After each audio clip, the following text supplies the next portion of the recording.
वज़ीर आला बलूचिस्तान मीर सरफराज बुगटी ने प्रेस कॉन्फ्रेंस की है। उनका कहना है कि बलूचिस्तान को बहुत बड़ी तबाही से बचा लिया गया है। वो अपनी सिक्योरिटी एजेंसीज को खराज तहसीन पेश करते हैं। कोयटा रेलवे स्टेशन पर हमले में भी यही लोग मुलव्वस थे। वज़ीर आला बलूचिस्तान ने कहा है कि बलूचिस्तान में महरूमी का सिर्फ प्रोपेगेंडा किया जाता है। साजिश के तहत दहशतगर्दी को पसमानदगी और महरूमी से जोड़ा जाता है। बलूचिस्तान के अवाम मोहतात और गुमराह कुन अनासिर से दूर रहें। वालिदैन अपने बच्चों पर कड़ी नजर रखें। तहकीकात जारी हैं। मजीद प्रोपेगेंडा टूल्स का इंकशाफ होगा। CTD समेत सिक्योरिटी फोर्सेस बलूचिस्तान के अमन के लिए भरपूर कोशिशें कर रही हैं। सिक्योरिटी फोर्सेस ने यौम आज़ादी पर तबाही के बड़े मंसूबे को नाकाम बनाया है। कोयटा रेलवे स्टेशन पर हमले में भी यही लोग मुलव्वस पाए गए थे। बलूचिस्तान में महरूमी का सिर्फ प्रोपेगेंडा किया जाता है। साजिश के तहत दहशतगर्दी को पसमानदगी और महरूमी से जोड़ा जाता है। बलूचिस्तान के अवाम मोहतात और गुमराह अनासिर से दूर रहें। वालिदैन अपने बच्चों पर कड़ी नजर रखें। तहकीकात जारी हैं। मजीद प्रोपेगेंडा टूल्स का इंकशाफ होगा। ये लोग लोगों को खुद को हमलावर भी तैयार करते हैं और पहाड़ों पर भी बेचते हैं। ये लोग खवातीन को भी इस्तेमाल करते हैं। इस लेक्चरर ने पाकिस्तान स्टडीज में PhD की हुई है। वज़ीर आला बलूचिस्तान की जानिब से कहा गया।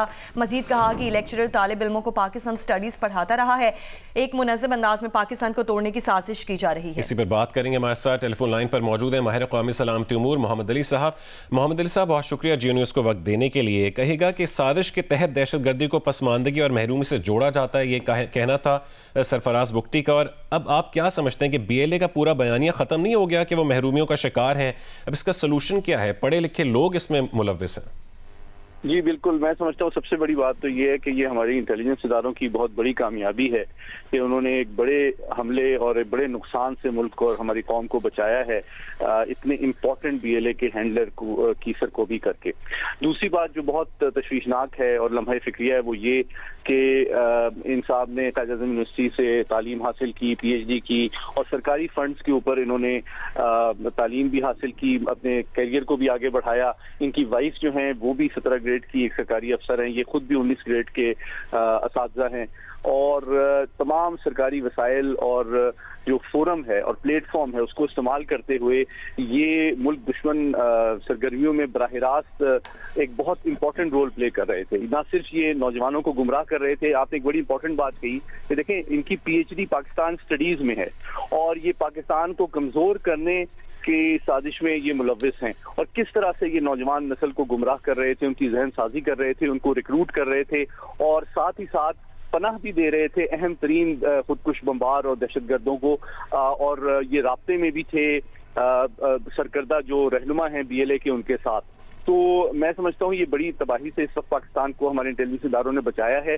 लेकिन सबसे इम्पोर्टेंट इसमें जो लम्हा फिक्रिया है वो ये है कि हमारी नौजवान नस्ल को देखना चाहिए, हमारी एकेडमिया को देखना चाहिए, हमारी सिविल सोसाइटी और अदलिया को देखना चाहिए कि वो लोग जो कि पाकिस्तान को कमज़ोर करने के लिए असातिज़ा जैसे अहम तरीन शोबे का और का इंतखाब करते हैं, हमारी एकेडमिया और यूनिवर्सिटीज़ को इस्तेमाल करते हैं नौजवानों को गुमराह करने के लिए, ये बहुत तशवीशनाक बात है।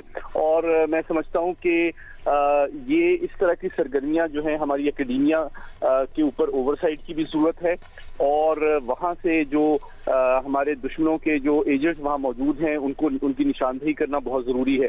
और जो हमारे दीगर एकेडमिया के लोग हैं, सिविल सोसाइटी और जर्नलिज्म के जो हमारे साथी हैं, मीडिया के जो साथी हैं, उनको भी देखना चाहिए कि अगर वो इनके बयानिए को आगे बढ़ाने की कोशिश करते हैं तो वो दरअसल पाकिस्तान को कमज़ोर करने की साजिश में शामिल होते हैं।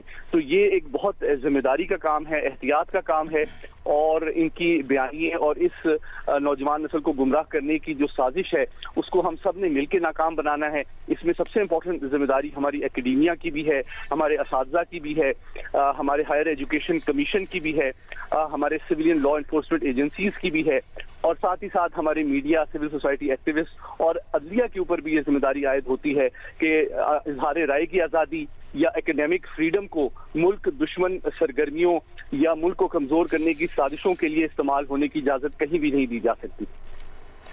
बहुत शुक्रिया। सईद मोहम्मद अली साहब हमारे साथ मौजूद थे।